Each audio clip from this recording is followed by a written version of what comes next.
Do not go out on the ice. That's what Brown County Sheriff's officials are saying after multiple ice rescues today.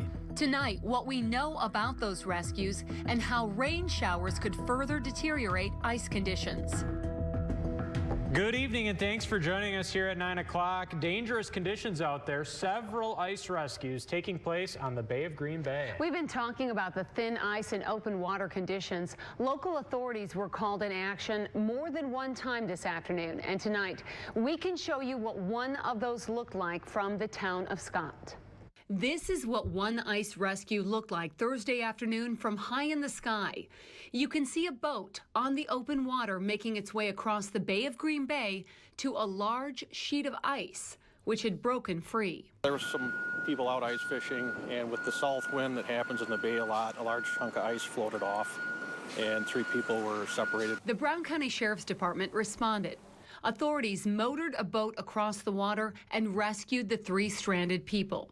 No one was injured, but when this happens, it's not safe for anyone. It's dangerous not only for the people that are floating out there, obviously, but all the first responders and resources that we send to try to save them. And ice rescues like this take time, resources, and can be very costly. For this one, authorities from the Sheriff's Department, Fire Department, and Coast Guard were all called into action. So authorities urge the public to stay on land. Just stay off the ice this time of year. It's too warm, it's not safe, caused too many problems. One tragic incident and lives are changed forever. Several ice rescues have already taken place, keeping authorities busy. Weather experts say the conditions on the water are expected to get even worse and further deteriorate the ice that's already out there. As we start getting into Door County near Sturgeon Bay on the Lake Michigan side, we could see some wave heights starting to approach 6, 7, 8 feet this evening into Friday morning.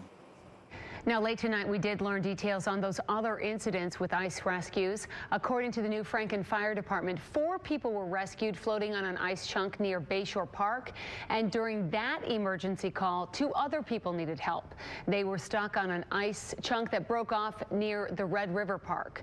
Everyone who needed help got it, and there were no injuries. This is coming after an extremely warm day. The high temperature today, 53. We didn't quite get the record of 56, but boy, it was an extremely warm day for February 8th. We did hit records in Appleton, tied a record in Oshkosh, broke the record in Antigo, and broke the record in Wisconsin Rapids. And keep in mind, the average high for today is 27, and we are running way above average. It is the warmest winter on record through yesterday by a lot.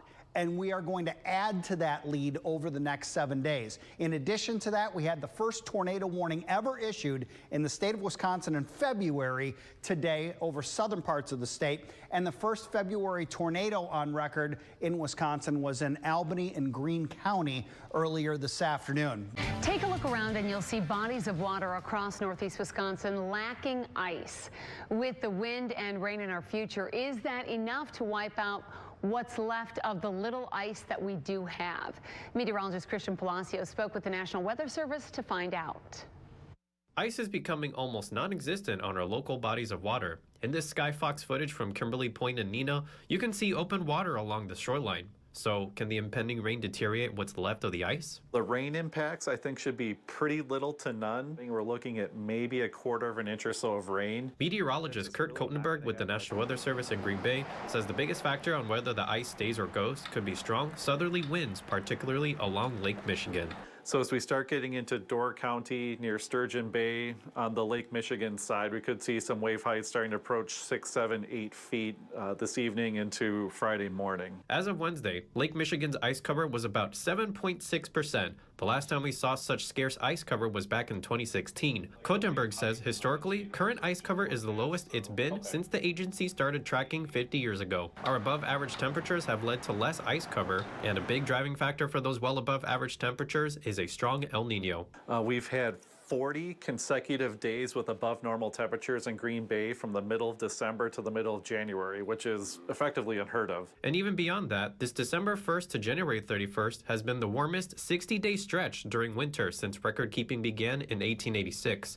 It's not looking too good for solid ice to reform with the time we have left this winter season. This general El Nino pattern does look like it's going to hold into spring, so we could have some cooler days, but I think a prolonged stretch of cold weather just really is not in the cards right now. In Ashwaubenon, meteorologist Christian Palacio, Fox 11 News.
We are just 2 days away from the opening of sturgeon spearing season. Typically, you'd see hundreds of people out on the ice of the Lake Winnebago system, maybe cutting holes, setting up their shanties, but this year is anything but typical. We did find some people using chainsaws, but they were checking the conditions on the surface.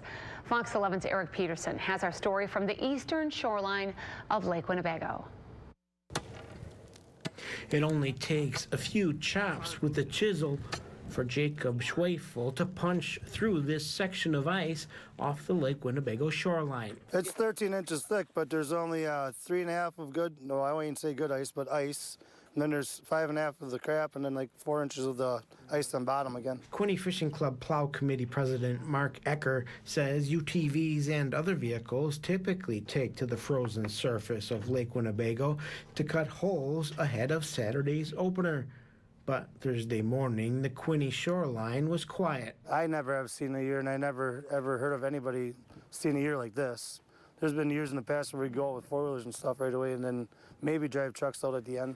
Yeah. This might be a different year. And just to the south, in Fond du Lac County, Jim and Linda's Lakeview Supper Club is a popular place for those looking to go on and off this part of Lake Winnebago. They can see that it's broke off and you're going to be in water to try to get out here. And I don't recommend going down the channel, so here's what you got. And there's nothing to put a bridge across here, and we don't want to put nothing out there because we don't want people going out. Pipe Fishing Club Vice President John Jenkins says ice in this area is soft, slushy, and melting from the top and bottom. It's scary. It's scary out there, and a lot of guys are just writing it off. Jenkins says he's never seen conditions as bad. Never. And this will be my 50th year spearing. This is the first time I'm not going to be out on opening day. On Lake Winnebago, Eric Peterson, Fox 11 News. The sturgeon spearing season opens on Saturday and is expected to run the full 16 days. The unusually warm temperatures that we are experiencing are leading to some unusual outdoor activities that we don't normally see during the month of February in Wisconsin, for example.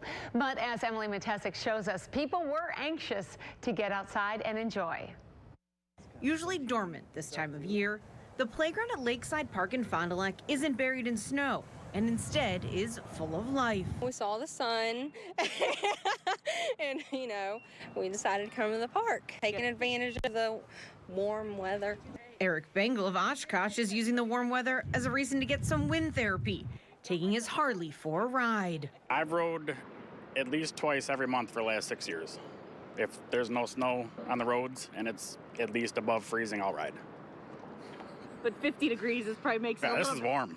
This is warm for me. With thermometers around northeast Wisconsin reading into the 50s on February 8th, There were plenty of people out and about enjoying the spring-like weather. It's incredible. I mean, it's a little scary, but you can't really control the weather, so we're just trying to lean into it and have a positive mental attitude and enjoy it. And by enjoying it, Pete Donan means hitting the links with several friends. It's unbelievable. I can't believe it. Rolling Meadows is open, and they're just the best people ever. 18 of the 27 holes at Rolling Meadows, along with the driving range, have been open since Wednesday. I actually played yesterday. There's a few extra hazards out there with the snow drifts, but otherwise it was playable. There's very little frost, if any, in the ground, so the greens and everything came through the winter real well. More than 100 players have booked tee times this week. We're coming out to practice for our trip in a week. We're going out to Arizona, so we're getting our swings in so we get out there and we can kick up our heels and be hot on the golf course. Hopefully. Well, the people out enjoying this warm February day are realistic and know this is Wisconsin and it probably isn't going to last forever. They tell me they're still going to eat it up for as long as they can. Old man winter might have a few more days for us, but right now, currently, when you look at the big picture, we're a couple months ahead of schedule. And they'll take what they can get. In Fond du Lac, Emily Matesic, Fox 11 News. Rolling Meadows is operating on a day-by-day basis, but as long as the weather stays warm, the course is in good shape. They say they will continue to book tee times.